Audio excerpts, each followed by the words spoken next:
இன்னைக்கு ஆடிட்டிங்ல objectives of auditing and advantages and limitations of auditing. ஆடிட்டிங்னா என்னன்னு ப்ரீவியஸ் ஒரு வீடியோல பார்த்தோம். இதுல வந்து அதோட நோக்கம் என்ன, அதோட நன்மை தீமைகள் என்ன அப்படின்னு.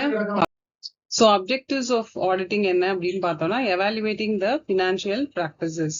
எவாலுவேஷன் அப்படின்னா என்னன்னா, அது கரெக்டா இருக்கா இல்லையா, ஃபினான்ஷியல் ப்ராக்டிசஸ் கரெக்டா. ஏன் இந்த ஃபினான்ஷியல் ப்ராக்டிசஸ் அப்படின்னு நம்ம சொல்றோம் அப்படின்னா, ஒருத்தருக்கும் ஒரு கம்பெனிக்கும் ஒரு ப்ராக்டிஸ் இருக்கும். ஃபார் எக்ஸாம்பிள், நமக்கு வந்து 3 இயர்ஸ் இருக்கு. அகாடமிக் இயர், அகாடமிக் இயருங்கிறது ஜூன்ல இருந்து மே, கேலண்டர் இயர் அப்படின்னு சொல்றது ஜனவரியில இருந்து டிசம்பர்.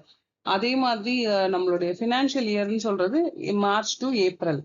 அப்போ எந்த சிஸ்டத்தை அவங்க ஃபாலோ பண்ணிட்டு இருக்காங்க ஃபினான்ஷியலா, அப்போ அந்த சிஸ்டம் வந்து அந்த ஆர்கனைசேஷனுக்கு கரெக்டா வருமா வராதா. ஃபார் எக்ஸாம்பிள், இப்போ ஒரு காலேஜோ ஒரு ஸ்கூலோ இருக்காங்க அப்படின்னா, அவங்க வந்து எஜுகேஷன் இன்ஸ்டிடியூஷன், அவங்க வந்து ஃபினான்ஷியல் இயரை கால்குலேட் பண்ண முடியாது. அவங்க அகாடமிக் இயரை வச்சுதான் அவங்களோட அக்கௌண்ட்ஸே போடுவாங்க சம்டைம்ஸ் சில ஆர்கனைசேஷன்ஸ். அப்போ அவங்களுடைய எவாலுவேஷன்ஸ் மாறும். அப்போ ஆடிட்டரோட வேலை என்ன, அவங்க கரெக்டான ஃபினான்ஷியல் ப்ராக்டிசஸ் எல்லாம் ஃபாலோ பண்றாங்களா அப்படிங்கறத எவாலுவேட் பண்ணுவாங்க. Auditing ensure the accuracy of the financial statement. சரி, அவங்க ஃபினான்ஷியல் ஸ்டேட்மெண்ட்ஸ் ரெடி பண்ணி வச்சிருக்காங்க, அது அக்யூரேட்டா இருக்கா, அவங்களோட ஏற்கனவே இருக்கிற பில்ஸோட மேட்ச் ஆகுதா, இது எல்லாத்தையுமே வந்து அவங்க பார்ப்பாங்க. Enhance the reliability of financial information provided to stakeholders, supporters, compliance with legal regulations. So enhances the reliability. Reliability-னா நம்பகத்தன்மை. ஸோ அவங்க நம்ப முடியுமா, ஃபினான்ஷியல் இன்ஃபர்மேஷன்ஸோட நம்ப முடியுமா, stakeholders, complaints with legal regulations, legal ரெகுலேஷன்ஸோட ஒத்து போகுதா.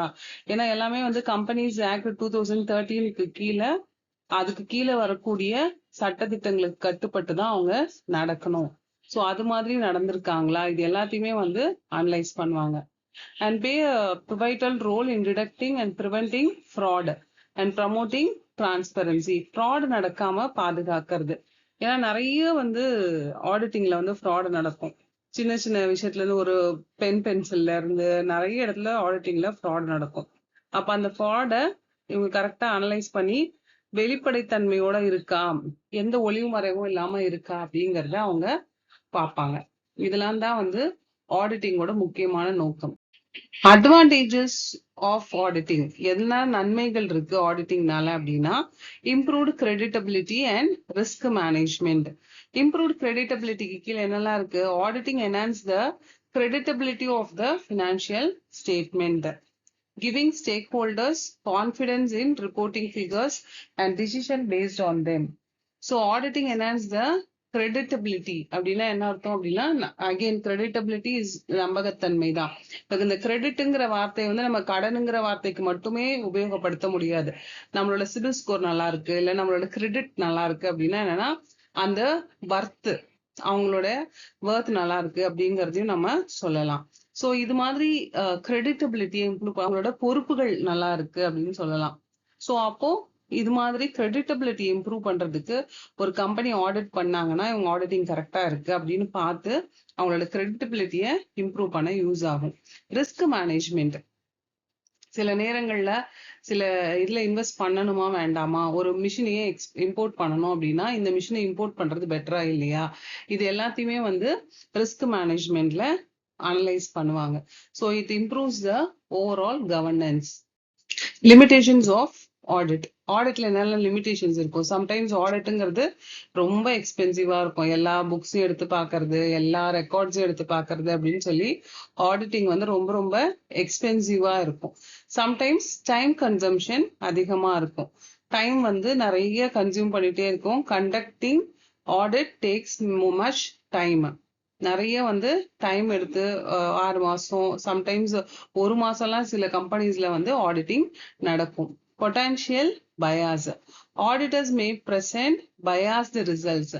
பயாஸ்டு ரிசல்ட்ஸ் அப்படின்னா என்ன அர்த்தம், ஒரு தப்பான ரிசல்ட்ஸை கொடுக்கறதுக்கான வாய்ப்புகள் நிறைய இருக்கு, மிஸ்டேக்கா கொடுக்கறதுக்கான வாய்ப்புகள் நிறைய இருக்கு. So this is going to be the audit limitations. statistical insights, accuracy improvement, compliance enhancement, and fraud reduction. Accuracy improvement ல என்ன இருக்கு? 40% of the firms see the marked enhancement of financial accuracy. அவங்களோட ஃபினான்ஷியல் அக்யூரசி வந்து அதிகமா இருக்கணும் அப்படிங்கிற ஒரு விஷயம் இருக்கு. Compliance enhancement. கம்ப்ளையன்ஸ்னா என்ன? இருக்கக்கூடிய சட்டத்திட்டங்களோட அவங்க ஒத்து போறாங்களா இல்லையா, அவங்களோட கம்ப்ளையன்ஸ் கரெக்டா இருக்கா இல்லையா அப்படின்னு பாக்குறது compliance enhancement. Fraud deductions. Audit reveal a 30% increase in fraud deduction rates, highlighting their crucial role in uncovering dishonesty. அவங்களுடைய ஆடிட் வந்து கரெக்டா இருக்கா, ஃப்ராட கரெக்டா டிடெக்ட் பண்றாங்களா, இது எல்லாத்தையுமே வந்து பார்ப்பாங்க. So audit reveals a 30% increase in fraud deduction rates, highlighting the crucial roles. Auditing is essential for accuracy and reliability. Accurate இருக்கணுங்கிறது முக்கியம், அதே மாதிரி ரிலையபிளா இருக்கணும், நம்பகத்தன்மையோட இருக்கணும். It enhances credibility and support compliance. கிரெடிட்டபிலிட்டினா திரும்பவும் நம்பகத்தன்மையா இருக்கணும், சட்டத்திட்டங்களோட ஒப்பிட்டு போறதா இருக்கணும். Limitations include cost and potential bias. அவங்களோட காஸ்ட், அதுக்கப்புறம் அவங்களுடைய பொட்டன்ஷியல் பயாஸ், மிஸ்டேக்ஸ் வந்து இல்லாம இருக்கணும். இது one of the limitations, cost அதிகமா இருக்குங்கிறது. Statistical insights show how significant benefits. நம்ம ஸ்டாட்டிஸ்டிக்கல்ஸ் பார்க்கும்போது எவ்வளவு வந்து இது பெனிஃபிட் கொடுக்குது அப்படிங்கிறதையும் நம்ம பார்த்தோம். Understanding audit leads to informed decision. ஆடிட்டை நம்ம நல்லா அண்டர்ஸ்டாண்ட் பண்ணிட்டோம்னா நம்மளோட டிசிஷன்ஸ் வந்து இன்ஃபார்ம்டு டிசிஷன்ஸா இருக்கும், கரெக்டான டிசிஷன்ஸ் வந்து நம்மளால எடுக்க முடியும். So this is going to be the conclusion of the